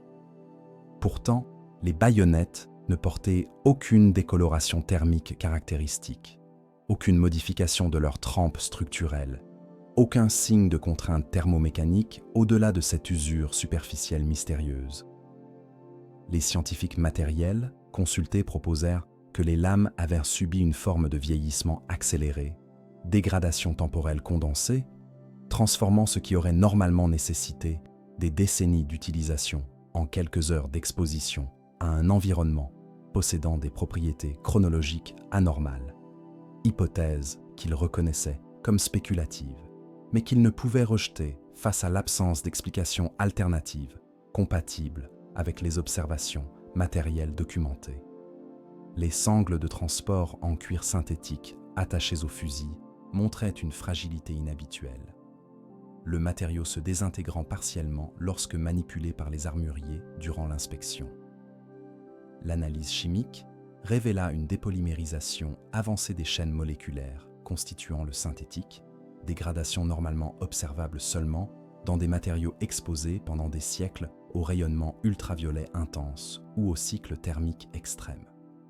Les sangles avaient été manufacturées 3 années standard auparavant selon les codes de production gravés sur leurs boucles métalliques, durée insuffisante pour accumuler naturellement ce niveau de détérioration structurelle. Les techniciens polymériques conclurent que les sangles avaient vieilli de manière non uniforme, certaines sections présentant une dégradation équivalente à 150 ans d'usage, tandis que des portions adjacentes conservaient leur intégrité moléculaire d'origine. Comme si le temps avait agi sélectivement sur différentes parties du même objet, selon des critères échappant à toute logique temporelle cohérente, fragmentant l'expérience chronologique des matériaux inertes, selon une logique que nul instrument ne pouvait mesurer directement, mais dont les conséquences physiques demeuraient indiscutablement documentées. Les techniciens phonographiques du Departamento Communicatus passèrent 86 heures à décomposer les enregistrements vocaux récupérés, processus impliquant la séparation des 17 voix superposées en pistes individuelles, permettant l'analyse isolée de chaque contribution verbale. Les algorithmes de reconnaissance vocale certifiés par le Mechanicus identifièrent formellement chaque locuteur par comparaison avec les profils biométriques archivés, confirmation que les voix appartenaient effectivement aux soldats disparus et non à des imitations ou des enregistrements contrefaits. Cette authentification éliminait les hypothèses suggérant une manipulation technique des transmissions, établissant que les hommes avaient réellement prononcé ces paroles durant leur dernier moment de communication vérifiable. Ce qui troubla les analystes ne fut pas l'identité des locuteurs, mais les propriétés acoustiques anormales de leurs émissions vocales, caractéristiques physiques du son lui-même révélant des impossibilités physiologiques que les instruments détectaient sans pouvoir les expliquer. Les spectrogrammes de fréquences montraient que chaque voix contenait des harmoniques supplémentaires, absentes, des profils vocaux de référence enregistrés durant les procédures d'enrôlement standard. Ces fréquences additionnelles se situaient dans des registres inférieurs à ceux normalement produits par l'appareil phonatoire humain, tonalité grave nécessitant des cordes vocales possédant une masse et une longueur excédant les paramètres anatomiques possibles pour des individus de morphologie baseline. Les harmoniques apparaissaient uniformément dans toutes les voix analysées, suggérant non une modification individuelle, mais une altération systémique affectant collectivement les propriétés acoustiques de la parole humaine dans l'environnement spécifique où les transmissions avaient été générées. Les phonologues consultés ne purent identifier de mécanismes naturels produisant cette augmentation harmonique, les effets de résonance architecturale, normalement responsables de modifications acoustiques environnementales, ne généraient pas de nouvelles fréquences, mais amplifiaient seulement celles déjà présentes dans le signal vocal initial. L'analyse temporelle révéla des irrégularités dans le rythme de la parole, variations microscopiques dans l'espacement entre les phonèmes, indiquant que les locuteurs articulaient plus lentement que leur cadence vocale habituelle, malgré l'absence de perception subjective de ralentissement audible lors de l'écoute normale des enregistrements. Les cogitateurs chronométriques mesurèrent que chaque syllabe durait en moyenne 6,3% plus longtemps que dans les échantillons de référence, écart minime, mais statistiquement significatif présent uniformément à travers l'intégralité des transmissions. Cette extension temporelle suggérait soit une altération des processus neuromoteurs contrôlant l'articulation verbale, soit une distorsion du flux temporel lui-même affectant la vitesse objective du temps écoulé durant la production de la parole. Les techniciens tentèrent d'accélérer artificiellement les enregistrements pour compenser cette dilatation, processus créant des voix reconnaissables parlant à vitesse normale mais générant simultanément une dissonance cognitive troublante chez les auditeurs, sensation indéfinissable que quelque chose d'essentiel avait été perdu dans la correction technique. Les pauses respiratoires entre les phrases présentaient des durées inhabituellement uniformes, intervalles d'exactement 2,7 secondes séparant chaque énoncé indépendamment du locuteur ou de la longueur de la phrase précédente. Cette régularité parfaite contredisait les patterns respiratoires naturels caractérisés par une variabilité individuelle dépendant de facteurs physiologiques multiples, incluant la capacité pulmonaire, le niveau d'effort physique et l'état émotionnel. Les soldats respiraient comme des machines, suivant une programmation temporelle stricte, coordination involontaire, suggérant une synchronisation externe de leurs fonctions biologiques autonomes. Les médecins militaires remarquèrent que cet intervalle de 2,7 secondes correspondait précisément à la période de résonance naturelle des cavités thoraciques humaines standard, fréquence fondamentale à laquelle les poumons vibrent sympathiquement lorsque stimulés par des ondes sonores de basse fréquence. Cette coïncidence suggérait la possibilité qu'une source acoustique externe avait imposé un rythme respiratoire collectif en exploitant les propriétés résonantes du corps humain, mécanisme théoriquement possible mais nécessitant une précision technique et une compréhension biomécanique dépassant largement les capacités acoustiques disponibles dans un environnement industriel désaffecté. Le contenu sémantique des récitations liturgiques soulevait des questions théologiques que les aumôniers régimentaires transmirent à leurs supérieurs hiérarchiques sans oser formuler d'interprétation définitive. Les passages récités provenaient de sections du livre impérial de témoignages, classifiées comme apocryphes par décret du synode de Gata-la-Mort, durant le 35e millénaire, textes retirés de la liturgie standard en raison de leur ambiguïté doctrinale concernant la nature de l'empereur et sa relation avec les réalités matérielles et immatérielles. Ces passages apocryphes demeuraient conservés dans les archives ecclésiastiques profondes, accessibles uniquement aux théologiens possédant des autorisations spéciales, documentation jamais diffusée auprès des populations civiles ou militaires ordinaires. Que des soldats non éduqués puissent réciter ces textes interdits avec une exactitude littérale vérifiable constituait une impossibilité administrativo-théologique, suggérant soit un accès impossible à des archives sanctifiées, soit une transmission de connaissances opérant par des canaux échappant aux structures de diffusion informationnelle contrôlées par l'ecclésiarchie. Les dernières secondes des enregistrements contenaient un phénomène acoustique que les techniciens désignèrent comme effet de réverbération inversée, anomalie où l'écho précédait le son source plutôt que de le suivre selon la séquence causale normale. Les instruments détectaient les réflexions sonores apparaissant dans les données spectrales 3 à 5 millisecondes avant l'émission des phonèmes, générant ces réflexions. Inversion temporelle, microscopique mais indiscutable, dans les enregistrements numériques horodatés avec une précision nanoseconde.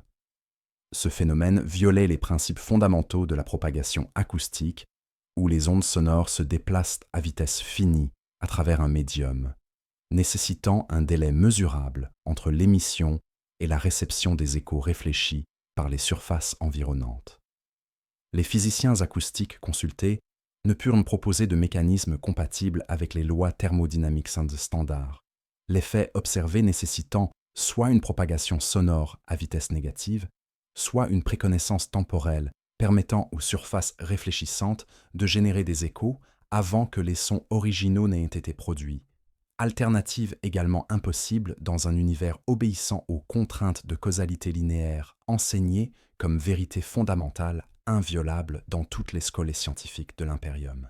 Les cartographes militaires maintenaient des plans architecturaux exhaustifs du secteur désaffecté, documentation mise à jour trimestriellement par des équipes d'arpentage utilisant des scanners structuraux certifiés par le Mechanicus pour garantir une précision centimétrique. Ces cartes indiquaient l'emplacement de chaque accès, corridor et chambre dans un format standardisé, éliminant toute ambiguïté topographique susceptible de compromettre les opérations tactiques. Lors de la reconstitution des trajectoires possibles empruntées par l'escouade Malek, les analystes identifièrent une discontinuité géographique troublante. Les empreintes de pas documentées convergèrent vers une porte scellée située à l'extrémité nord du corridor principal. Portail massif, en acier renforcé, dont l'existence n'apparaissait sur aucun plan architectural accessible. Les équipes d'arpentage dépêchées pour vérifier cette découverte confirmèrent la présence physique de la porte, structure mesurant 3 mètres de hauteur et 2 mètres de largeur, épaisseur estimée à 20 cm selon les relevés ultrasoniques, solidité suggérant une fonction de confinement sécuritaire plutôt qu'une simple séparation spatiale ordinaire. La porte portait des marquages d'identification gravés dans le métal, code alphanumérique suivant les conventions de désignation utilisées par les installations industrielles pré-impériales de Kallistros avant la standardisation administrative imposée après la pacification initiale. Les archivistes consultèrent les registres de construction datant de 11 siècles, recherches révélant que cette porte avait été installée durant la phase d'expansion maximale des opérations de forge, période où le secteur fonctionnait à pleine capacité, produisant des composants mécaniques pour l'effort de guerre du Segmentum. Les documents identifiaient l'espace au-delà de la porte comme chambre de stockage pour matériaux dangereux. Classification vague n'indiquant ni la nature spécifique des substances conservées, ni les protocoles de sécurité requis pour leur manipulation. Cette imprécision documentaire était inhabituelle pour l'administration pré-impériale, généralement obsédée par la classification exhaustive de chaque ressource sous sa juridiction, suggestion d'un effacement délibéré ou d'une classification si élevée que les détails restaient confinés à des archives inaccessibles aux échelons administratifs ordinaires. Les sceaux de sécurité fixés aux bordures de la porte utilisaient une technologie de verrouillage biométrique obsolète depuis 8000 ans, système nécessitant la reconnaissance d'empreintes génétiques spécifiques pour autoriser l'ouverture. Les techniciens examinèrent les mécanismes sans tenter de les activer, prudence dictée par l'incertitude concernant les systèmes défensifs potentiellement intégrés aux dispositifs anciens, dont les protocoles de sécurité demeuraient inconnus. Les scanners de surface détectèrent des traces organiques sur le panneau de lecture biométrique, résidus cellulaires datant de moins de 48 heures, selon l'analyse de dégradation protéique, indication qu'une main humaine vivante avait récemment touché l'interface de contrôle. L'extraction de matériel génétique permit l'identification formelle. Les traces appartenaient au sergent Malek, correspondance confirmée par comparaison avec les échantillons ADN archivés dans son dossier militaire. Cette découverte établissait que Malek avait physiquement interagi avec la porte durant la période de disparition. Contact dont les circonstances demeuraient mystérieuses, étant donné que les systèmes biométriques n'auraient pas dû reconnaître ces empreintes génétiques absentes de la base de données d'autorisation, compilée 11 siècles auparavant. Les joints d'étanchéité atmosphérique entourant la porte présentaient une intégrité parfaite, élastomères synthétiques, conservant leur flexibilité malgré l'âge extrême qui aurait normalement causé leur désintégration complète. Les ingénieurs matériels attribuèrent cette préservation anormale à la qualité exceptionnelle des polymères pré-impériaux, substances manufacturées, selon des formules chimiques perdues durant l'ère des luttes, dont les propriétés surpassaient souvent celles des matériaux modernes produits par le Mechanicus contemporain. Cette explication technique masquait une inquiétude tacite. Si les joints demeuraient fonctionnels, cela impliquait que la chambre au-delà conservait une atmosphère isolée du reste du secteur, espace hermétiquement préservé durant 11 siècles sans maintenance. Possibilité troublante, suggérant soit une source énergétique inconnue maintenant les systèmes de support environnemental, soit des propriétés intrinsèques de l'espace confiné, lui permettant d'exister indépendamment des processus de dégradation anthropique normale. Les relevés thermographiques, effectués sur la surface métallique de la porte, révélèrent une température uniforme de 12 degrés, valeur inférieure de 7 degrés à la température ambiante du corridor adjacent. Cette différence thermique suggérait que l'espace au-delà de la porte contenait une masse substantielle, absorbant activement la chaleur environnementale, phénomène nécessitant soit une réaction endothermique continue, soit la présence de matériaux possédant une capacité calorifique exceptionnellement élevée.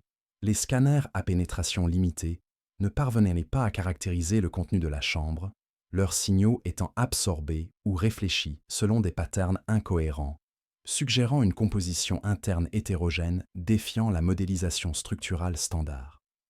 Les techniciens tentèrent d'utiliser des scanners sismiques à basse fréquence, méthode alternative pour cartographier les espaces inaccessibles, en analysant la propagation des vibrations sonores à travers les structures. Les résultats furent paradoxaux.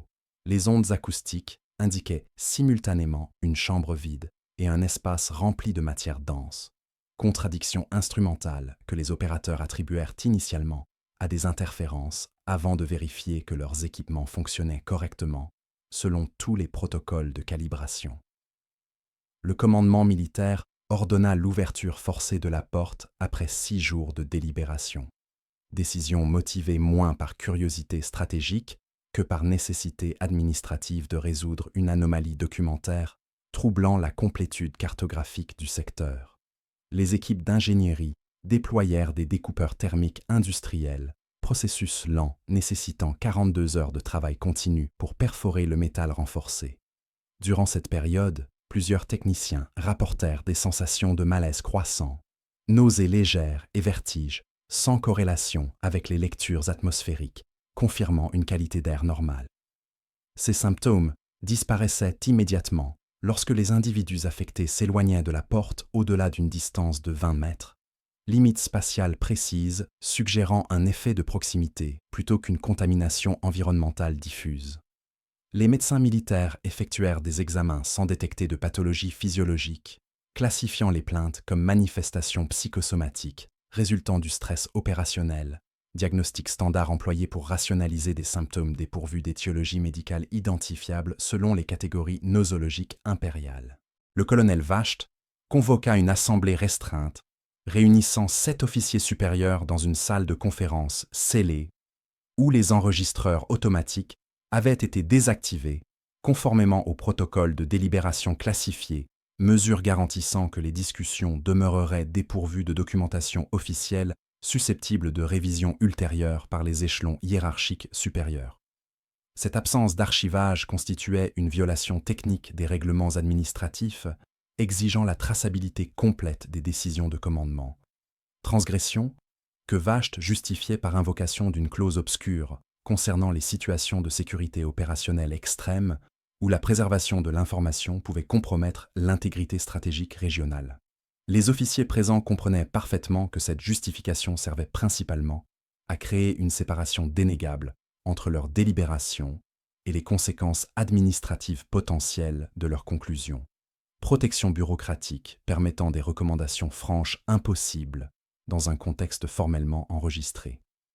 Vashti présenta une synthèse factuelle des anomalies documentées, sans tenter d'interprétation unifiée, énumération clinique, des contradictions instrumentales, des impossibilités physiques et des violations causales observées durant l'investigation. Sa voix conservait le ton neutre caractéristique des briefings militaires standards, absence d'inflexion émotionnelle, cultivée par 3 décennies de service où l'expression de troubles personnels face aux horreurs tactiques était considérée comme défaillance professionnelle. Les officiers écoutaient sans interruption, leur visage maintenant la rigidité impassible apprise durant leur formation commissariale, ou manifester de l'incertitude, équivalait à admettre une faiblesse idéologique. Cette performance collective de stoïcisme masquait une anxiété partagée que nul n'aurait verbalisée explicitement. Les événements du secteur désaffecté échappaient aux catégories de menaces pour lesquelles leur entraînement les avait préparés, situant l'incident dans un territoire conceptuel où les doctrines tactiques standards devenaient inapplicables. Le major Kress, officier de renseignement possédant une formation étendue en analyse de corruption du Warp, suggéra prudemment que les anomalies présentaient des similitudes superficielles avec des manifestations d'incursion immatérielle, hypothèse qu'il formulait avec des qualifications extensives soulignant l'absence de signatures énergétiques psychiques détectables par les instruments standards. Cette proposition fut reçue avec un silence prolongé, période durant laquelle chaque participant évaluait les implications politiques d'une classification formelle comme incident lié au Warp, désignation déclenchant automatiquement l'intervention de l'Inquisition avec autorité juridictionnelle supplantant celle du commandement militaire local. L'arrivée d'agents inquisitoriaux transformerait l'investigation en enquête de corruption idéologique où les officiers eux-mêmes deviendraient suspects potentiels, leurs décisions passées soumises à un examen rétrospectif cherchant des preuves de négligence ou de complicité hérétique. Cette perspective générait une pression institutionnelle favorisant des explications alternatives, évitant la terminologie immatérielle, biais administratifs influençant subtilement les processus de raisonnement collectif. Le capitaine Drell proposa une théorie impliquant des technologies xénos résiduelles, vestiges archéologiques d'une occupation non humaine, précédant la colonisation impériale de Calistros. Les archives planétaires contenaient des références fragmentaires à des structures découvertes durant les phases initiales de terraformation, installations attribuées à une civilisation disparue dont l'identité raciale demeurait indéterminée après 11 millénaires d'érosion documentaire. Cette hypothèse xénos possédait l'avantage bureaucratique de catégoriser l'incident comme problème technique, nécessitant une expertise archéotechnologique, plutôt que comme contamination spirituelle, exigeant une purge idéologique. Reclassification préservant l'autonomie décisionnelle du commandement local, tout en fournissant une justification rationnelle pour des phénomènes défiant l'explication conventionnelle.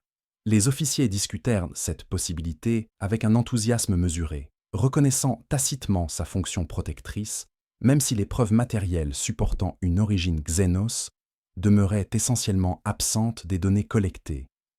Vashti interrompit les spéculations théoriques pour imposer une décision pragmatique. Le secteur désaffecté serait scellé physiquement par construction de barrières structurelles permanentes, l'incident serait classifié comme défaillance de sécurité opérationnelle causée par des conditions environnementales dangereuses non spécifiées, et les familles des soldats disparus recevraient des notifications standardisées concernant des pertes survenues durant l'accomplissement du devoir, sans détails supplémentaires. Cette résolution administrative évitait délibérément toute conclusion définitive concernant la nature des événements, stratégie d'ambiguïté calculée permettant aux autorités supérieures d'imposer rétrospectivement leur propre interprétation si l'incident attirait ultérieurement l'attention des échelons hiérarchiques plus élevés. Le colonel formulait cette approche non comme échec analytique, mais comme prudence nécessaire face à des phénomènes dépassant les capacités de compréhension disponibles au niveau régimentaire, reconnaissance implicite que certaines réalités nécessitaient une ignorance institutionnalisée pour préserver la cohésion organisationnelle. Les officiers acceptèrent cette directive sans objection formelle, leur silence constituant un acquiescement collectif à une politique de confinement informationnel. La réunion se termina après 17 minutes de délibération, brièveté inhabituelle pour des décisions possédant des implications potentiellement graves sur la sécurité régionale. Cette hâte révélait un désir partagé de conclure rapidement une discussion générant un malaise psychologique croissant, comme si l'articulation prolongée des anomalies risquait de les ancrer plus profondément dans la réalité consensuelle que le commandement cherchait désespérément à maintenir. Les officiers quittèrent la salle en ordre hiérarchique strict, procédure cérémonielle restaurant la normalité administrative, après une conversation ayant temporairement exposé les limites de l'autorité impériale face à des phénomènes refusant la classification doctrinale standard. Le commandement régimentaire attendit 48 heures avant d'ordonner la reprise des patrouilles nocturnes, délai administratif justifié par la nécessité de réévaluer les protocoles de sécurité, mais motivé principalement par une réticence tacite à exposer immédiatement d'autres soldats aux conditions indéterminées ayant causé la disparition de l'escouade Malek. Cette hésitation ne fut jamais formulée explicitement dans les communications officielles, son existence détectable seulement à travers l'accumulation de retards bureaucratiques inhabituels et de demandes répétées de clarification concernant des détails opérationnels, normalement considérés comme routine. Les officiers logistiques produisaient des mémorandums questionnant l'adéquation de l'équipement standard, l'optimisation des circuits de patrouille et la composition démographique des escouades, préoccupations techniques masquant une anxiété fondamentale concernant la possibilité d'envoyer des hommes accomplir une tâche dont les paramètres de risque demeuraient incompréhensibles selon les catégories d'évaluation tactique conventionnelles. La seconde escouade fut assemblée selon des critères modifiés reflétant les conclusions non officielles de l'investigation fragmentaire. Le commandement sélectionna exclusivement des volontaires, politique inhabituelle dans une organisation militaire où l'assignation des tâches suivait généralement des rotations prédéterminées, éliminant la volonté individuelle comme facteur de déploiement. Cette sollicitation de volontariat généra une réponse surprenante. 163 soldats se présentèrent pour les 15 positions disponibles, proportion suggérant soit une incompréhension généralisée des dangers potentiels, soit une culture régimentaire valorisant l'exposition aux risques inexplicables comme opportunité de démonstration de courage exceptionnel. Les officiers de sélection interviewèrent chaque candidat, processus révélant que la majorité comprenait parfaitement les circonstances troublantes de la disparition précédente, mais percevaient leur participation comme obligation morale envers leurs camarades disparus, logique de solidarité militaire transformant une mission dangereuse en devoir sacré indépendant des considérations de survie personnelle. L'équipement distribué incluait des modifications substantielles absentes du chargement standard de la première patrouille. Chaque soldat reçut un transpondeur de localisation redondant émettant sur 3 fréquences distinctes. Système conçu pour maintenir le suivi en temps réel, même en cas de défaillance partielle des systèmes de communication.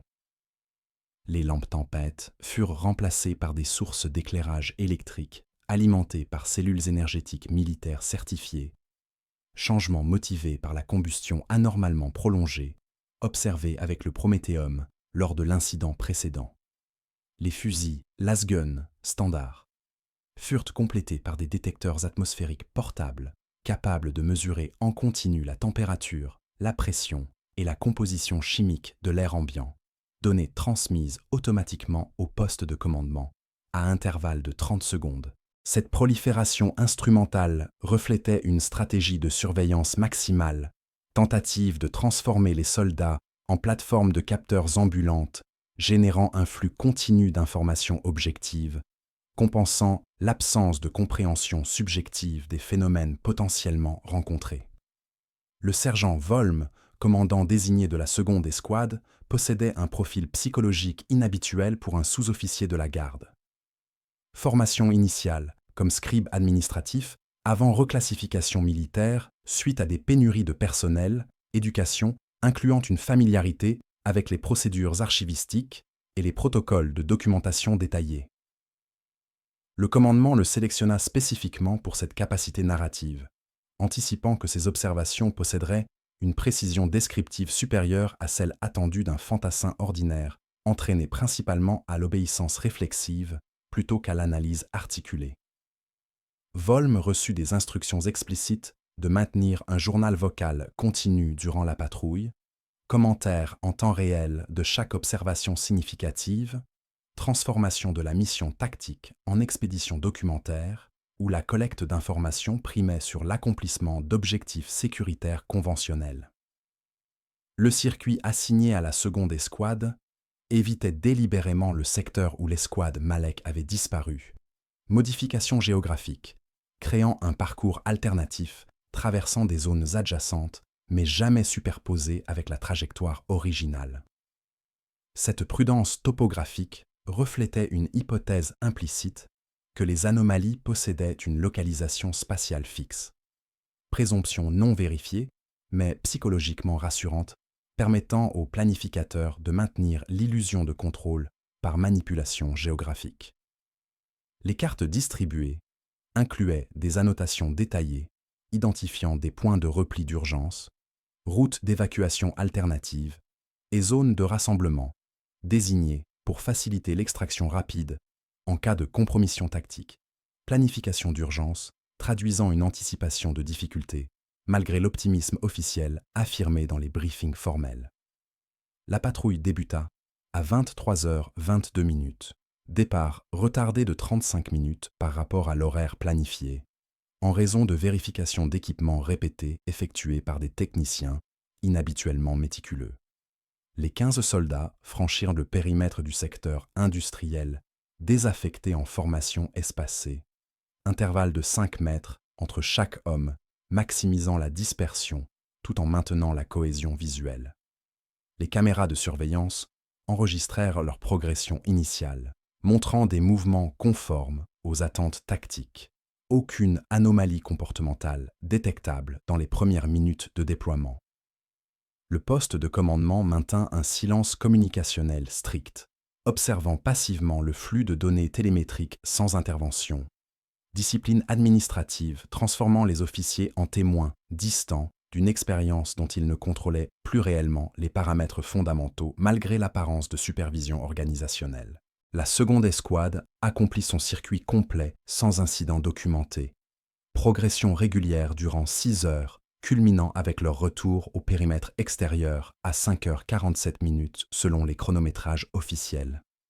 Les caméras de surveillance enregistrèrent 15 silhouettes franchissant le seuil de sécurité en formation correcte, leurs transpondeurs émettant des signaux d'identification valides correspondant au code assigné avant le déploiement. Le poste de commandement transmit l'autorisation de débriefing standard, procédure routinière impliquant un examen médical préliminaire suivi d'un rapport verbal collectif concernant les observations effectuées durant la patrouille. Les soldats se dirigèrent vers les installations de débriefing avec une docilité mécanique, obéissance silencieuse que les officiers de veille interprétèrent initialement comme fatigue normale, après une mission nocturne prolongée dans un environnement psychologiquement oppressant. Le médecin militaire responsable des examens post-mission nota immédiatement une anomalie physiologique troublante. Les 15 soldats présentaient des températures corporelles identiques de 34,2 degrés, valeur inférieure de 3 degrés à la normale humaine standard, et uniforme, avec une précision inhabituellement parfaite, éliminant la variabilité individuelle attendue dans toute population biologique. Cette hypothermie collective survenait malgré l'absence d'exposition au froid extrême, les relevés atmosphériques du secteur patrouillé confirmant des températures ambiantes stables, autour de 18 degrés, conditions ne justifiant aucune perte thermique substantielle chez des individus équipés d'uniformes isolants réglementaires. Les soldats ne manifestaient aucun symptôme subjectif d'inconfort thermique, ne tremblaient pas, ne cherchaient pas de chaleur, conservant une immobilité posturale absolue, suggérant une indifférence complète à leur état métabolique anormal. Le médecin ordonna leur transfert immédiat à l'infirmerie régimentaire pour observation prolongée, décision motivée moins par urgence médicale que par reconnaissance intuitive d'une anomalie dépassant les catégories pathologiques standards. Durant le transport vers l'infirmerie, les soldats ne prononcèrent aucune parole spontanée, répondant aux questions directes par des monosyllabes dépourvues d'inflexion émotionnelle. Cette taciturnité contrastait radicalement avec le comportement habituel des soldats après des patrouilles stressantes, période généralement caractérisée par un bavardage nerveux servant de mécanisme de décompression psychologique. Le sergent Volm, interrogé spécifiquement concernant ses observations documentées via le journal vocal continu qu'il avait maintenu durant la mission, confirma avoir enregistré ses commentaires conformément aux instructions, mais ne put fournir de résumé verbal de leur contenu, affirmant avec une logique circulaire troublante que les informations existaient dans l'enregistrement et que leur répétition verbale constituerait une redondance inutile. Cette réticence à synthétiser son expérience suggérait soit une fatigue cognitive extrême compromettant ses capacités narratives, soit une réorganisation fondamentale de ses processus de pensée altérant sa relation avec la mémoire vécue et sa transmission linguistique. Les techniciens récupérèrent les enregistreurs vocaux portés par chaque membre de l'escouade, dispositif ayant capturé théoriquement 6 heures continues de documentation audio. L'examen préliminaire des fichiers numériques révéla une durée totale conforme aux attentes, mais l'analyse du contenu produisit une découverte déconcertante. Les enregistrements consistaient exclusivement en silence, absence totale de paroles, de respiration audible ou de bruit environnemental malgré la certification technique que les appareils avaient fonctionné correctement durant toute la période d'enregistrement. Les cogitateurs audio détectaient uniquement un bruit de fond uniforme, correspondant au seuil de sensibilité minimale des microphones, comme si les soldats avaient évolué dans un vide acoustique absolu, où aucune vibration atmosphérique ne se propageait. Cette impossibilité physique contredisait les données des autres capteurs confirmant une atmosphère normale, capable de transmettre le son selon les propriétés attendues pour l'air à pression standard. Les analyses sanguines effectuées à l'infirmerie révélèrent des compositions biochimiques identiques entre tous les individus testés, uniformité s'étendant au-delà des paramètres sanguins majeurs pour inclure des variations métaboliques normalement uniques à chaque organisme, comme les concentrations d'enzymes hépatiques, les niveaux hormonaux et même les populations de micro-organismes intestinaux. Cette homogénéisation biologique violait les principes fondamentaux de l'individualité physiologique, transformant 15 corps distincts en instances biologiquement indiscernables d'un archétype corporel unique. Les médecins vérifiaient et revérifiaient leurs instruments, processus révélant que les appareils fonctionnaient correctement, mais que les échantillons testés présentaient effectivement cette uniformité impossible.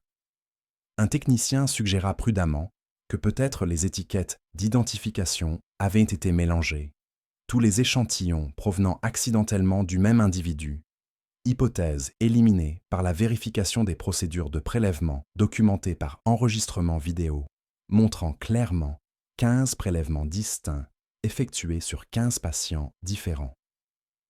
Les soldats demeurèrent en observation durant 72 heures, période durant laquelle leur température corporelle demeura stable à 34,2 degrés sans dérive vers la normalité, malgré l'environnement thermiquement confortable de l'infirmerie.